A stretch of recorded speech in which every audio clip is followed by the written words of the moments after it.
with Abby. Today we have the lovely Miss Patricia Kihoro. Hello. Hello. How are you? I'm good. We're going to be exploring a couple of Miss Kihoro's hidden talents. yes. It's going to be so fun. Funny. And she's going to be singing for us, which is also great. So keep it locked for that. Sama, Ulianda Church.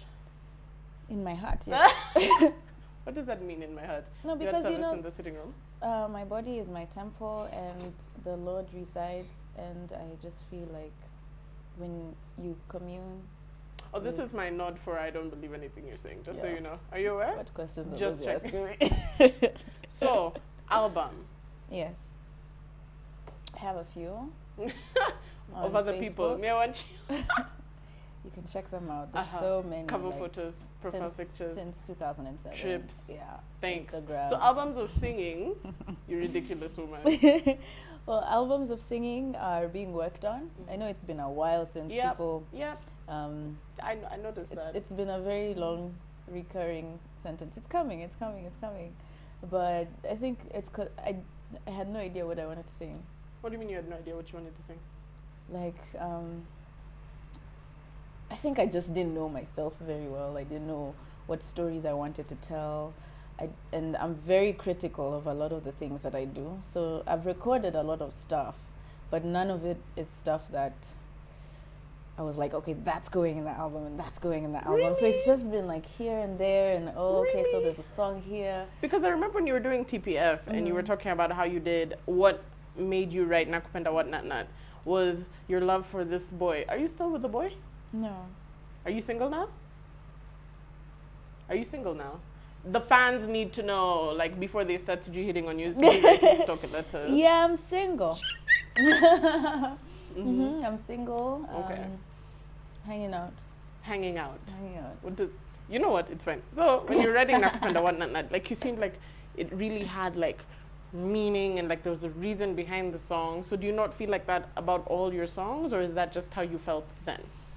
Well, first of all, when it comes to songwriting, I will start to write a song and then I will write like a book, right? So one thing I struggle with is making something just nice and short, and so trying to then chip away at it so that it turns can into a Queen song, song, like 12 minutes long. Yeah. Okay. So, I mean, I have friends who've written a couple of songs for me, which is good. I mean, someone will come up to me and be like, there's this song which I think you should have. And I listen and I'm like, oh, I love it. Okay, cool. So I have a couple of those.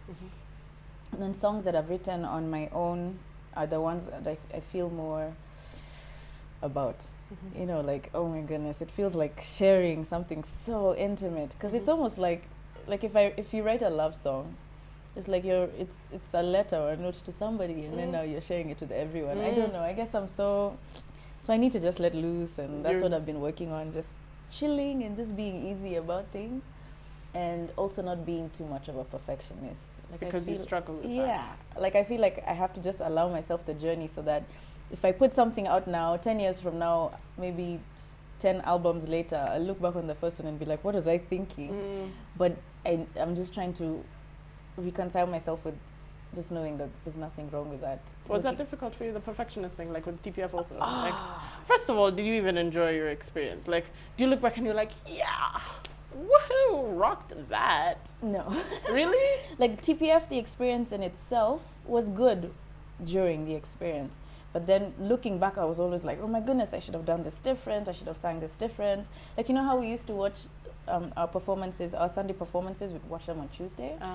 So watching that, like for me, I would even be shaking. I'd just be like, why didn't I do this? Or I should have done this better. I should have moved here. Wow, that's not what we got from so watching them, but okay. Like, we got so critical about it. So even for the first maybe year or so after the show, performing for me was really difficult, because it's what stuck with me is that when I'm on stage, all that people are doing is judging, because that's what TPF was. You come on stage and people kind of just nitpick your performance and tell you did this wrong or you did this right, and rather than just enjoying the experience and enjoying being on stage. So I'm getting back into just having fun on stage and enjoying the performances and the songs and the people and not thinking that everybody who's watching is just like, Ah! her diction is not right. Okay, so, and this is going to be such a fun question for me to ask. Yeah. Right after you right after you did TPF, you did a little bit of work with Joseph Helen, Yeah. and that kind of died. Yes. Helen was great for the time that we were working together. Like on TPF, he was a great mentor. And even after, like he had a recording company with Aaron Mbue, and it was called People Music, and they were very enthusiastic about working on my album.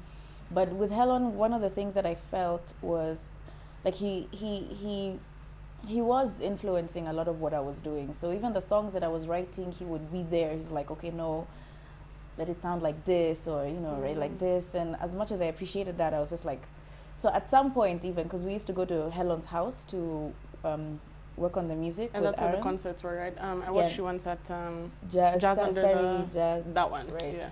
So at some point I even asked Aaron, I was like, maybe we can be working at your place instead. Because I just felt like, you know, Helen was like, it's almost like that dad who's just like a momager. Yeah, like, Yeah. so we started working with Aaron at his house more, but then Helen and I kind of had like, I was supposed to perform at his New Year's gig, and we just kind of fell out about that. I don't know. Were there punches? Were there No, insults? no. Did you call him a bitch? It wasn't, like, tell us the dirt, man. No, I just remember at New Year's that year, it was like 3 months after TPF ended, or 2 months or so. And things just kind of didn't work out the way they should have. So, like, maybe 4 or 5 days after that, like in the beginning of the year, right after my birthday, I just decided, you know what, let me just pull back. Maybe I should just chill and find someone else to work with. Maybe work with Aaron on his own, or other producers. So I just told Helen, you know what. Is that what you ended up doing? Working with Aaron? Or who did you work with next? I pulled back and I pulled back. Like that whole experience with Helen kind of just put a very bad taste in my mouth, right? I mean, it wasn't anything dramatic. It was way before all this other stuff kind of blew up, right?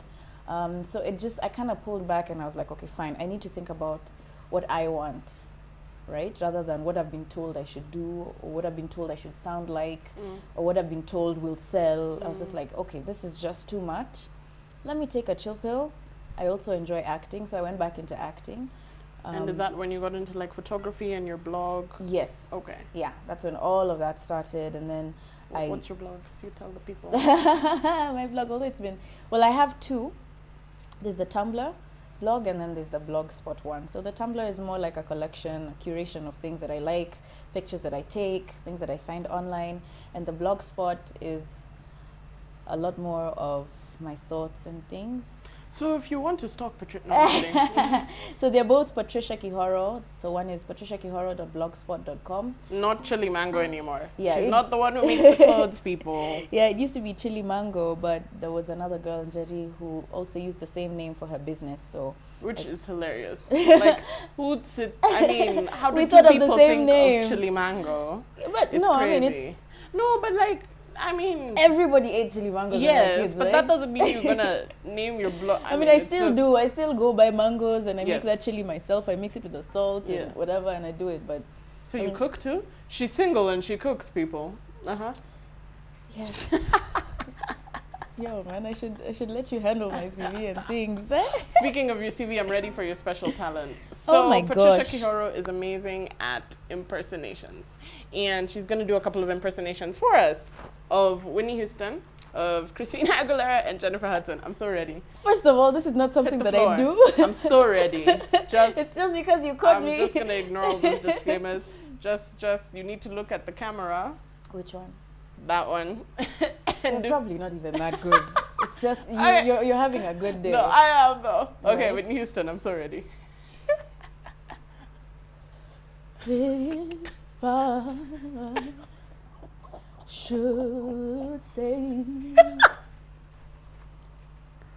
What are the lyrics? I would will only- only be your way. And you make you I don't know why she used to do that all the time. How do you do it? I can't do that. No, it's I just can't. try. Just focus. No, it won't work. I can't do it. I can't just make one part of my body. Like, no, it's not gonna happen. Okay, Christina Aguilera. I don't know. Christina, I don't know. There's a lot of screaming and prancing. Yeah, it feels like Christina, I mean, aside from her being a super amazing vocalist, Yeah. it's her movements. Yeah, I mean, I'm just thinking of dirty, let's get dirty, Yes. and just Yes. walking around in Yes. tiny shorts and Yeah. being So all. do you do that? You walk around in tiny shorts in the digs? No. Just checking. So naked. Yes. Great.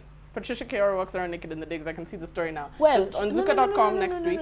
No. So Yeah. Well, you know, it's good to let loose once in a while and everything, let everything just yeah, loose. Just let it be all hang out. comfortable. Be comfortable in your body, flaws and all. Just kind of accept who you are. So would you dance take nude around. pics? Like after Shabash, are you next? Like what's the plan? First of all, I think there's something that needs to be included in Constitution. I don't know. This whole, like, there should be a manual for women, just to know that these are things that you don't do. If anybody is taking any pictures of you and you're naked, Maybe not. just There don't should be like do a red it. flag. Red. Don't do flag. it. Like, fine, whatever it is you're doing in the privacy of your home, it's okay, but just don't take photographic evidence. I don't know how that happened. And when a guy is insisting on taking naked pictures of you, why? So that he can show who? So you don't have any nude pictures out that we're gonna see in like a year, like No. no. No. Would you take nude pictures? Like for like a good cause, like you know how Peter. it's breast cancer month, Right. Like and then they all do the Yeah. you know. I'm not against tasteful nudity.